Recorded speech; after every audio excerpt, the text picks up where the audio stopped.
John Stoner also made the comment that we could trust him and we should accept his word. John Stoner's a liar, and the man can't be trusted. You look at what he's done to our shop since he's been there, the man can't be trusted. People that know what happened where he used to work, he can't be trusted. So that part of the agreement wasn't going to go. Hey, money wasn't really an issue with me. The people that they had hired up in there, such as Mike Hall, Rip Renners, and Stone, and those people, they was devils difficult for you to work with. You know, you can't work with people watching you, and it was just the atmosphere wasn't pleasant. And I would work for a couple of dollars less if they had a clean house of management. Management was my problem. And the rules that they was making around there, we are adults and we all know what's right and what's wrong. And if you're on a job, you go to work, you're gonna do your job. You don't have to have guards standing up watching you to see if you're gonna do this, because majority of people have respect for their workplace and their job, so they're gonna do the right thing to keep their job. Why would you hire somebody to make people miserable? And that's what this company did.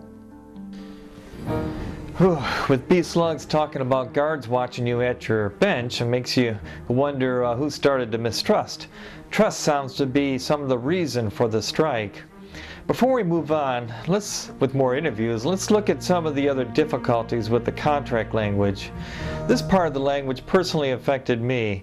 I had colon cancer at 40, and thank God I beat the cancer, but recovery was going to be long, and I would need the Family Medical Leave Act more than I realized. The company proposed some new things with the FMLA and the leave of absence due to medical reasons.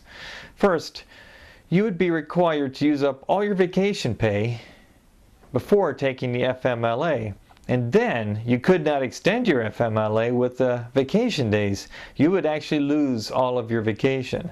The company compromised and only asked for half the vacation on the second contract proposal. And secondly, your family or yourself would have to see a company doctor for a second opinion.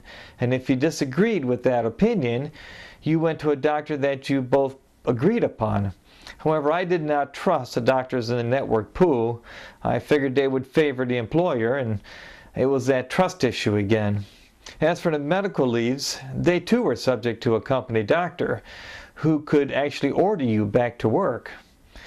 One part of the proposed contract that bothered my union president, Robert Allen, was Article 9, Section 4, layoffs.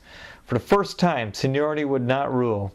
In all the contracts, a senior worker of, let's say, 20 to 30 years could be laid off ahead of the younger worker if for some reason he was judged as not qualified anymore. Here, that trust issue comes up again. Now I would like to share with you the biggest reason the contract was never voted in. In all of the contracts, due to the dismay of our union officials, we could never get the company, even though they had said it verbally, they would never put in writing that we could have our jobs back ahead of the replacement workers. Without a job, it's hard to vote for a contract. Let's listen to Steve Hugerboom as he makes just that point. Well, they said they would get rid of the scabs if we came back in there, but they wouldn't put that in writing. None of the contracts offered were any good. None of them were.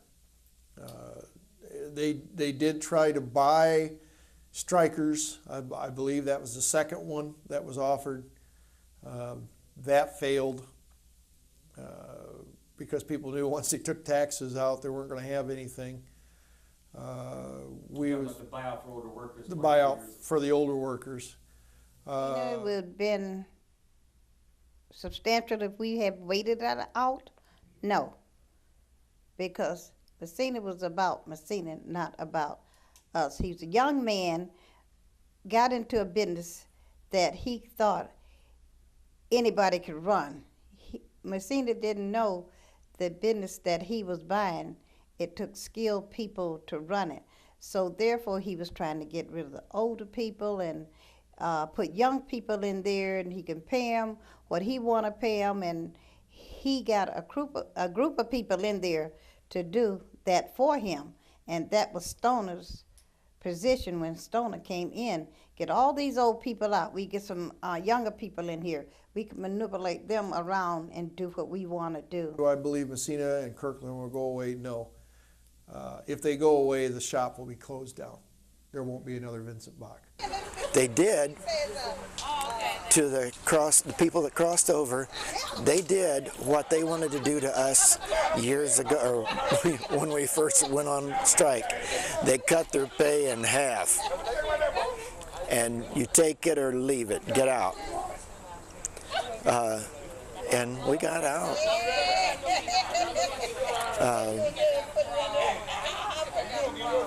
I'm sorry, but I guess maybe I'm stubborn, but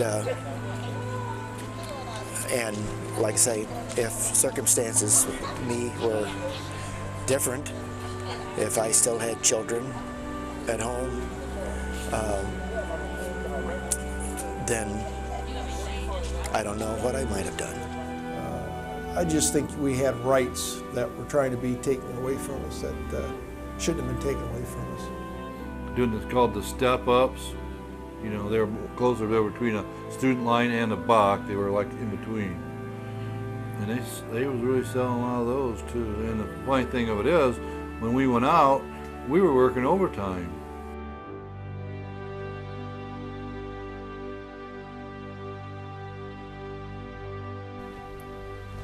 Wow, what a story, what a struggle.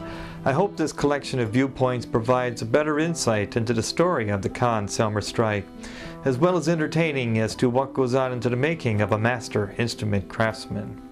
Now, for 3.5 years during the strike, I've been hoping to record the stories and the feelings and the terrible losses endured by this workforce as they approach their retirement age.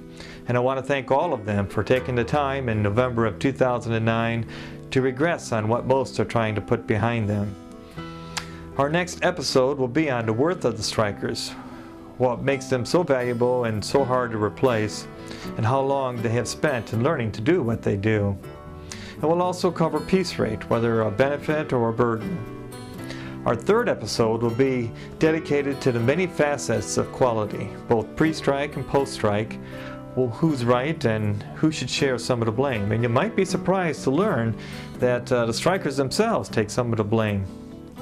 Well, from all the people that built the name of Bach, the people that built the culture and the legacy of Bach, my name's Ronald Zernecki saying goodbye and farewell.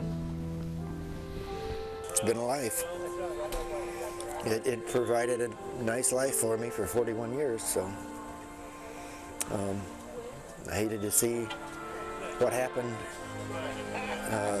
You hate to see something destroyed, and that's pretty much so what they did. What was worth millions of dollars the company's lost over a period of 3 years. Millions.